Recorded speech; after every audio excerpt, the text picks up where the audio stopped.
Well, it's really my pleasure to introduce this gentleman. He is the founder. He's got a really long introduction, by the way.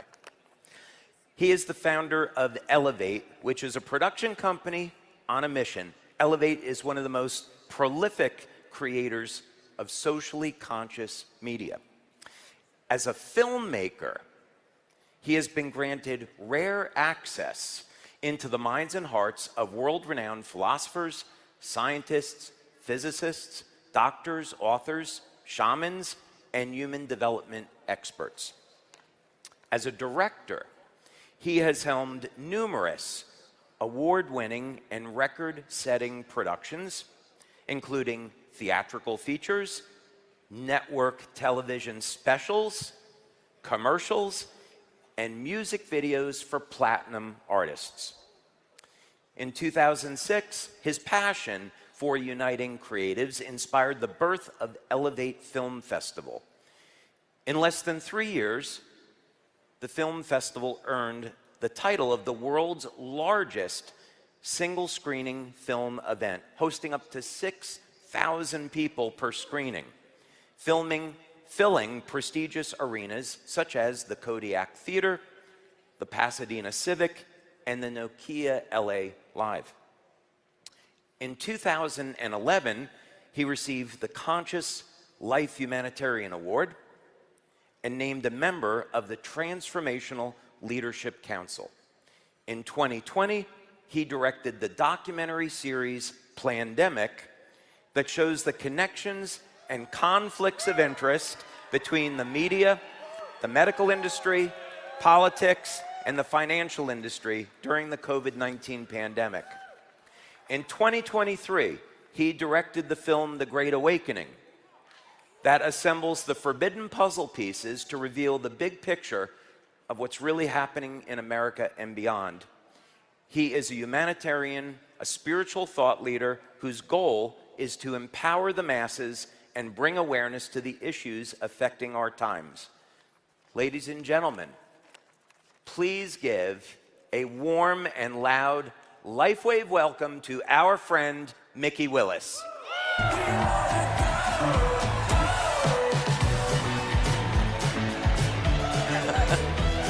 Thank you, Mikki.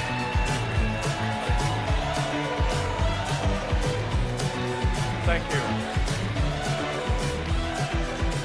Wow. Thank you. Mikki, it's so great to have you here. The first thing, the most important thing, I would like to thank you on behalf of our community for everything that you are doing to bring awareness to the problems, the modern problems that we're facing. It takes a man of courage, it takes a man of faith, it takes a man of God to do that. Thank and you. I am so honored to be associated with you. Thank you, David. I'm honored too. I am honored to be here. Thank you so much. It's great to see all of you way back there. Wow. I was blown away by stage B, and David said, come on over to the main stage. Wow. So good on you guys for all the good that you're spreading out in the world. I mean, that's really what the inspiration for my work is to counter all the negativity and all the harmful products and all the ways that we are being poisoned and lied to and divided, to bring us back together into a place of natural health and unity and love above all. Yeah. So I want to talk to you for a moment about COVID-19 Sure. and the pandemic, or the plandemic more appropriately. So LifeWave, you and I came at this from a different perspective, but along the same line of thinking.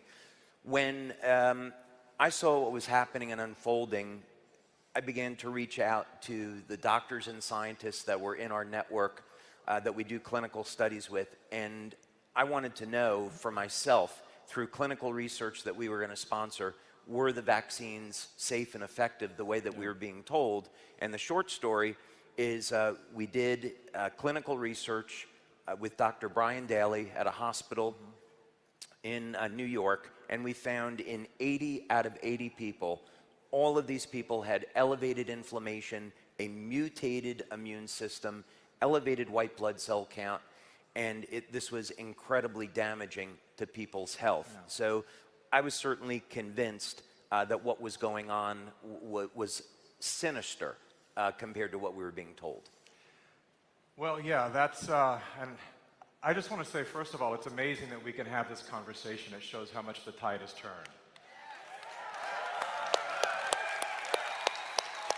Hence the title of the movie that I released last year, The Great Awakening. We really are in the middle of a great awakening, and it's incredible. It's hard to know that so many people have suffered, but that's sometimes what it takes, a great sacrifice for us to wake up beyond all the conditioning that keeps us numb, dumb, and following leaderships right off the edge of our lives. And so it's been amazing.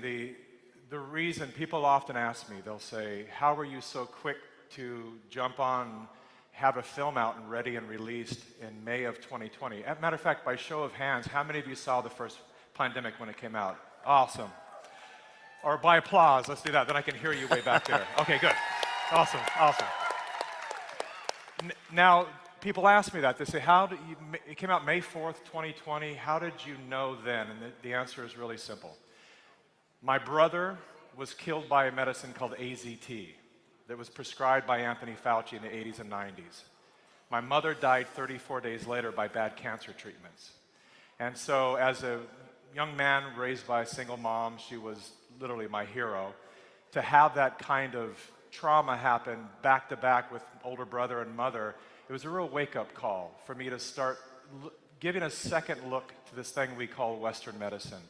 And I started to travel the world and study all the different ancient techniques of healing and energy healing, and which is one of the reasons I'm on stage here today, and very honored to be here working with a man who has done so much for innovating new technologies that heal us from the inside out.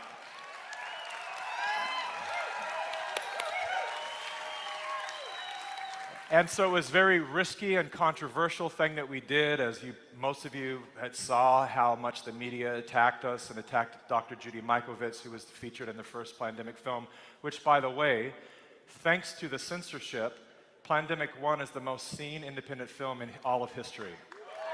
1.5 billion and beyond views that the movie has received right now. So that's what happens when they try to shut down the human voice and the human spirit.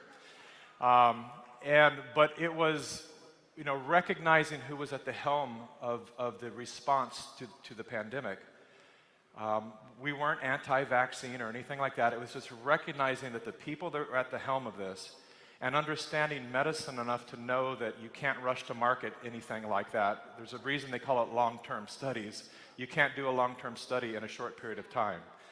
And so we knew that something was awry, and that people were going to be harmed, and at the very least, people needed to at least have an be able to make informed decisions about their health and what they put into their bodies. And to feel that our government was forcing and coercing people to do something, with or without religious exemptions or whatever it might have been, it really brought back a lot of memories of other parts of our history where things like this have happened. If you know the Tuskegee experiment and a lot of other things that have happened that was shock to us, that like, will we really allow this to happen here in America? And we certainly want to be safe, and we certainly want to honor the incredible field of medicine if it works and if it truly is safe and effective.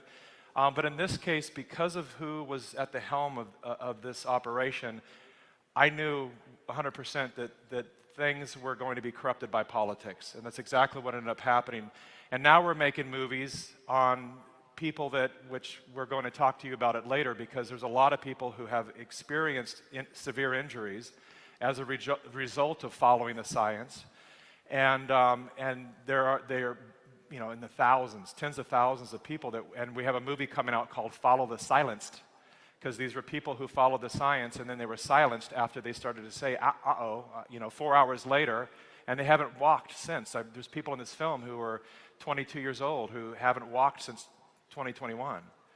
And so, when something like this happens, it's a wake-up call for all of us. And my team and I and everyone decided, we know that this could be literally the last move we've ever make.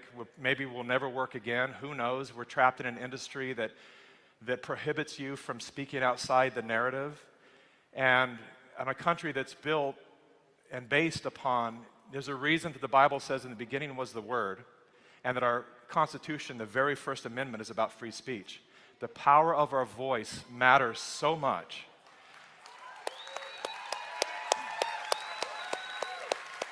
And so just understanding that so many people, so many Americans, tax-paying citizens, were being forbidden to speak out loud, to tell the truth, to warn other people, to at least let them know that they may want to hesitate or to look into it and understand what their blood type is and how they might be more affected than other people. These are the things that we've always been told to do, to get second opinions in medicine, but in this case, no one was allowed to do that. So it became very suspicious.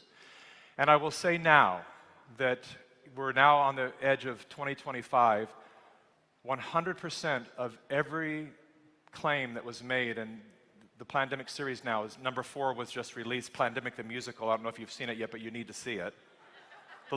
Trust me, it's real, and there's a reason that we made it. We're reclaiming our art and our creative spirit to come back, take our music back, take our laughter back, our comedy back, and all the things that are being sucked away from us so that we live a joyless life, which is not possible. The human spirit is here to celebrate and to laugh and to create.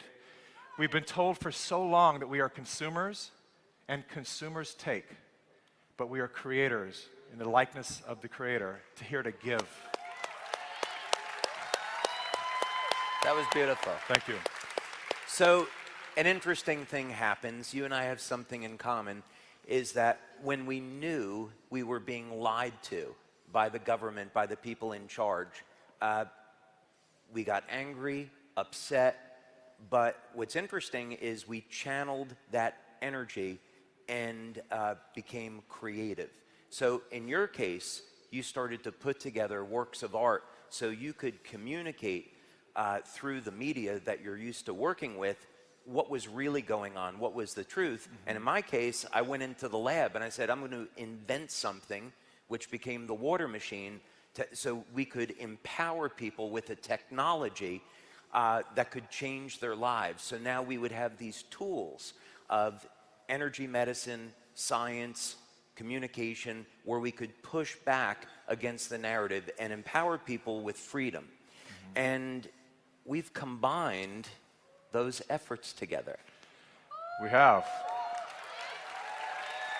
And you are all the first in the world to hear about this collaboration.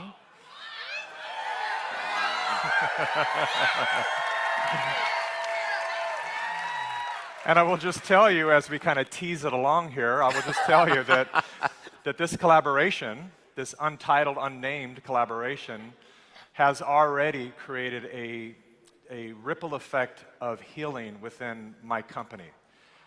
So we have a team of incredible filmmakers that travel all over the world. We have about 6 films in productions at all times. So when things come up, I have a researcher in North Carolina right now, and whatever is happening, whatever the media is lying to us about, we send teams there and we start to find what's really happening. So we are a little David against the Goliath of the mainstream media, but here's the deal, we get more views than they do. And they hate it. Yeah. And so it's been a real delight because we've done so much effort to fix the problems out there. But in the past year, maybe verging on 2 years now, I've been saying that real change happens in here. And we all need to take responsibility for the life that we're co-creating, the world we're co-creating, the society that we're co-creating.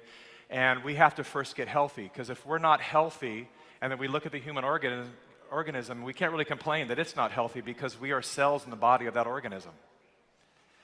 And so the work that we're focused on now is solution-based, because we all know there's a problem, and we all know there's a multitude of problems, and the problems are going to continue to be there. And so what are we going to do that we're aware of the problems, but we activate that incredible, infinite, brilliant human creative spirit to rise above those problems and create solutions to each of them, because that's when we really expand and grow our intelligence. And so we are focused on all the elements that have been, the secrets that have been kept from us regarding ways that we are supposed to eat, we're supposed to drink, we're supposed to experience the powers of nature. As I always say to people, I'm a believer in medicine. I'm not against medicine. I'm against corrupt medicine. I'm against the politics of medicine. I'm against the medicine that is there to keep us sick and unhealthy so that they get rich.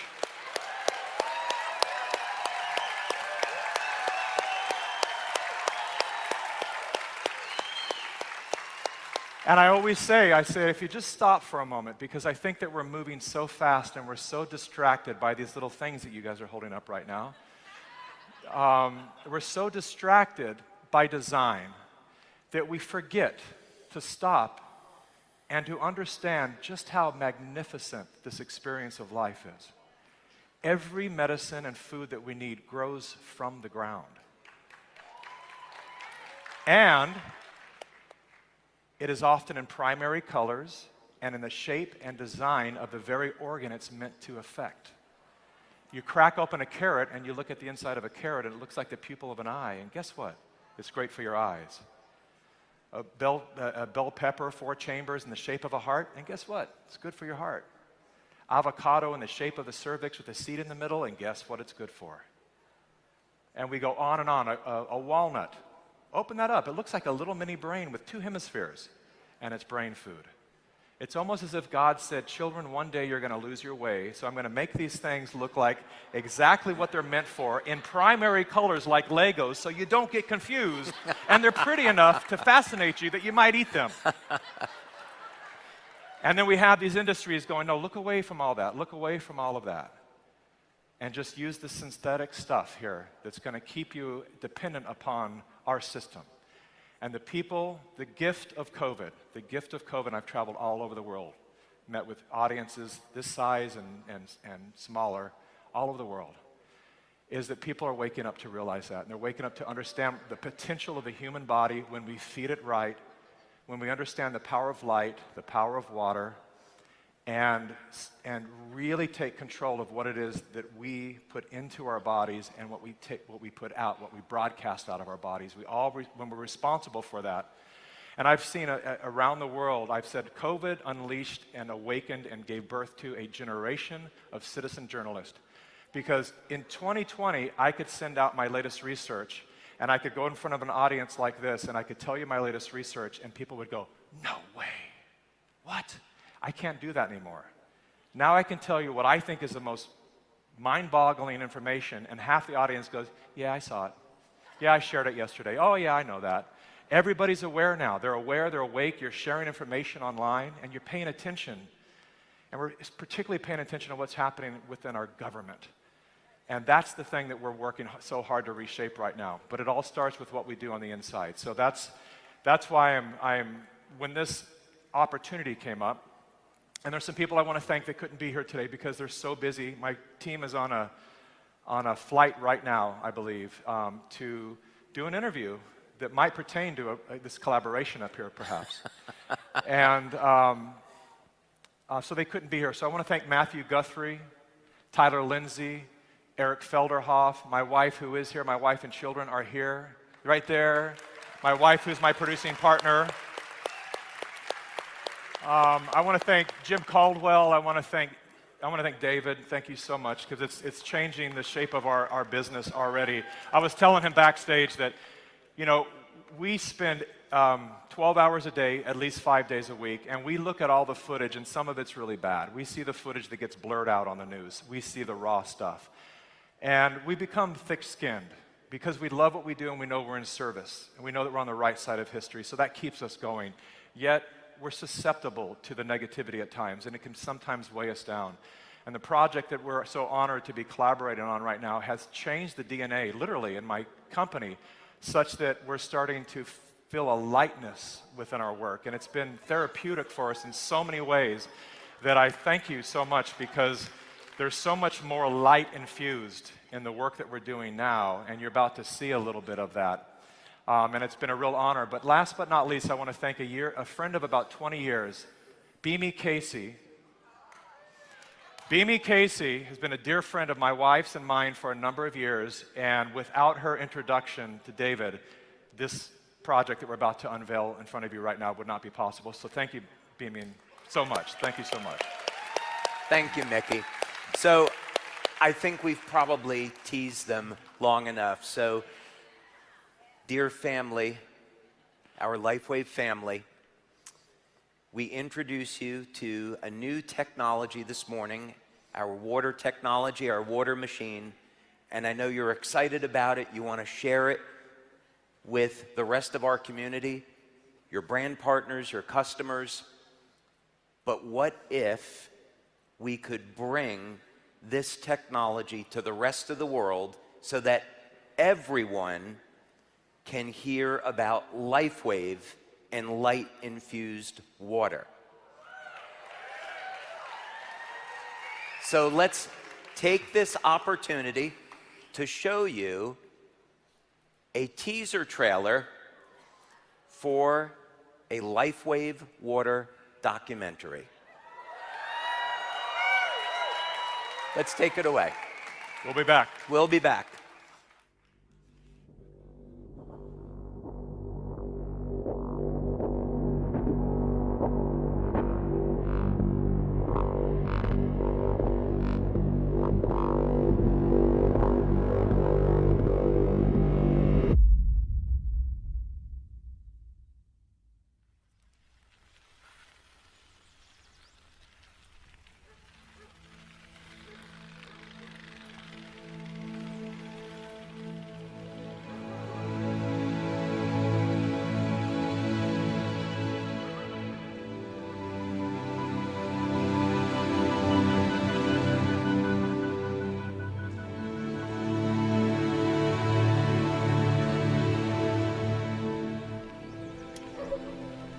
I was about 7 years old, and we had a family get-together at my grandparents' house. And one of my uncles was an inventor for Bell Labs, an extremely successful inventor. Sweet dreams, little friends. And now for the Mandarin. First, I better check my energy gauge. Oh.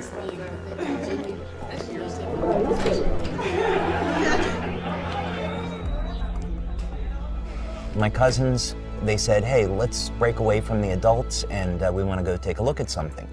How convenient of you, Iron Man. So brace yourself within my grasp.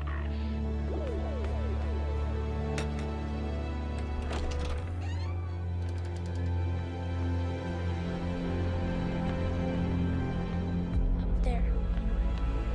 Go up there. Go on. It's okay, let's go. Come on. Go,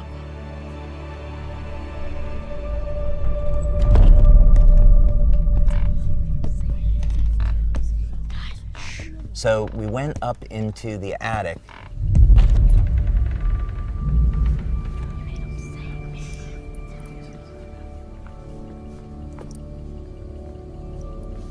Being in that environment, something started to really resonate with me. I just thought this was the coolest thing.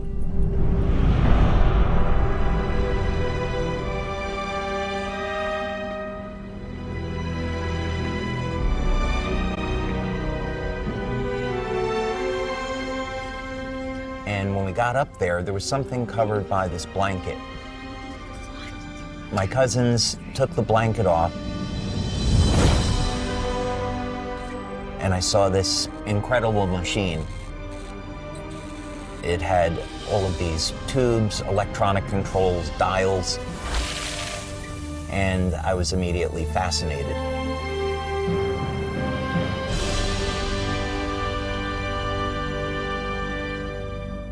It was then that I knew that I want to be an inventor when I grow up.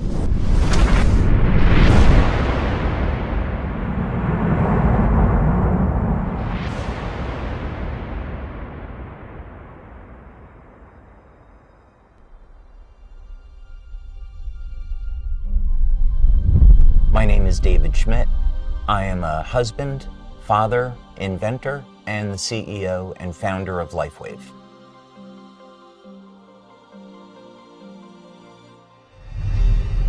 From when I was young, I always had an interest in exploring the world and learning about how things work. We didn't have the distraction of cell phones and computers, so I spent a lot of time outside with my friends, exploring the natural world, looking at insects, going for walks in the woods, and trying to understand how all these things in nature function and enjoying the beauty of it.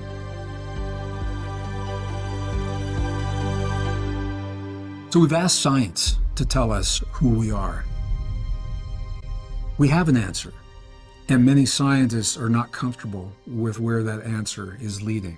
The origin of life problem is, I think most scientists today claim that that is the most difficult problem, and we still face it. Sometimes people talk about, well, we could create life in the lab, but in that case, it's usually an intelligent design explanation because you have the scientists with their intelligence, bringing together chemicals, not that they find in nature, but from a chemical supply company, and then putting them together in some very intentional way. Science is arriving at the place where our ancestors invited us to begin. And that is with the understanding that we are part of, rather than separate from, the world around us. Could it be that who or whatever is responsible for us left us a message? If this is true, where would we look for proof? God has left his fingerprint in nature and in natural design. And by studying nature with this perspective, we can unlock some secrets that have been hidden. The DNA is thought of as a reservoir or a repository of information, but actually it's much, much more than that. There's a message encoded into the DNA of all life. What it says is that the elements that make us who we are not random. And as we begin to embrace what that means, that we are part of everything that we see happening in the world, it gives new meaning to what it means to be human.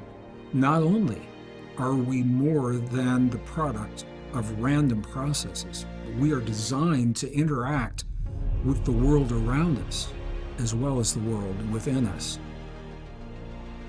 In our DNA, there is actually a link to the ether where light is emitted. Light is information. We are constantly receiving information and transmitting information into the world around us, into the field around us. Light, as it turns out, is the primary control mechanism for everything else that happens in the body.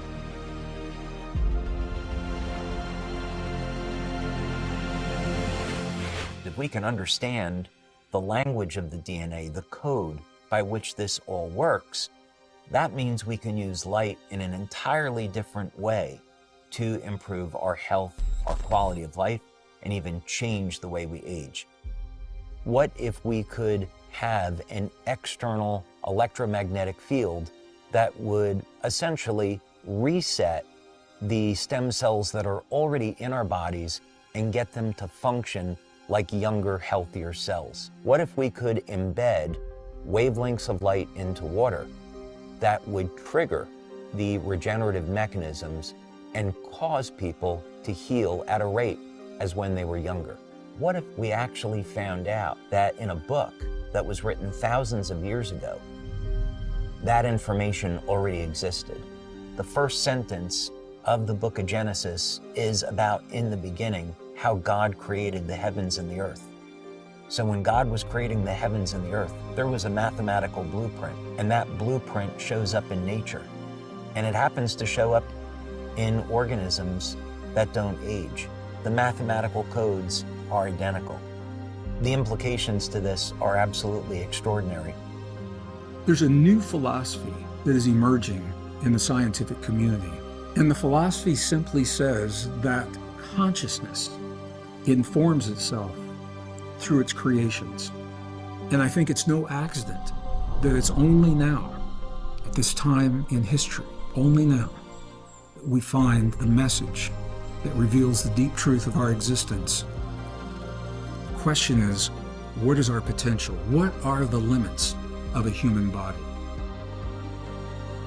What drives me is that there's this enormous sense of hope that we can create technology to generate clean energy, that we can have foods that aren't genetically modified, and we can meet all of the needs on the planet that we have to, and that we can heal people and give them their lives back.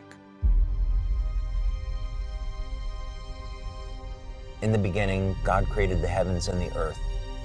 There is more information there than most people would ever realize.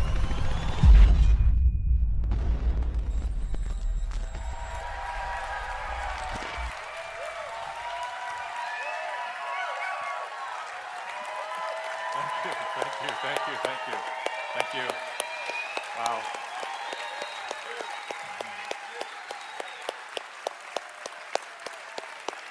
Thank you. What would you all think? What would you all think? You said, what did you all What think? would you all think if we had tens of millions of people that saw that on Netflix and Amazon Prime? Yes, yes. Or maybe at a film festival. You know, a little story here I forgot to tell you that I've not told you yet, and that is my incredible wife, who's waving over there somewhere. We've been connected with this company for a little over a year now, even though we just met 4 months ago or so. So my wife, we edit our editing facilities in the basement of our home because I like to be at home. I like to be able to see my children every day and not be separated from my family. And my wife has learned that our schedules are so intense that she often comes over, and thank God we trust her, because if she wanted to poison us, she could do it easily, because our whole team trusts her. She'll just say, here's some vitamins for you, take these, and here's some new this, and drink this, and here's some electrolytes, and she's constantly keeping our team. But sometime about a year ago, she started coming around and sticking these things in the back of my neck. And I said, what is this here? And she would say, just go back to work. And she'd stick it on my editor's neck, and she'd go around, and everyone's going, wow, cool, this is really great. And I will tell you this, that it was a pretty common thing that we would push ourselves so hard, because when we get to the end of a deadline, we'll do 24 hours straight, that there would be a cascading effect of people getting run down, and it would really disrupt our workflow. And I don't know, but in the past year, we've had none of that experience. And so we were already connected through my wife, and now we get a really good deal on these things, so it's awesome. Well, Mikki. Oh, hey, there it is. Mikki, I want to thank you for your courage and for speaking out and being a voice of light in these times. You are absolute proof that we can push back against the darkness. We can fight these people, and we can win. Thank you. Thank you, David. Thank you. Thank you all. And thank you to you. Thank you, Jim. It's been such a pleasure so far working with you. I know we've developed a lifelong collaborative friendship here and partnership. And I want to thank all of you for the energy that you put into the world to make our human family healthy and happy again. Thank you so much for that. Mikki, thank you so much. Thank you. Thank you. Mikki Willis, everybody.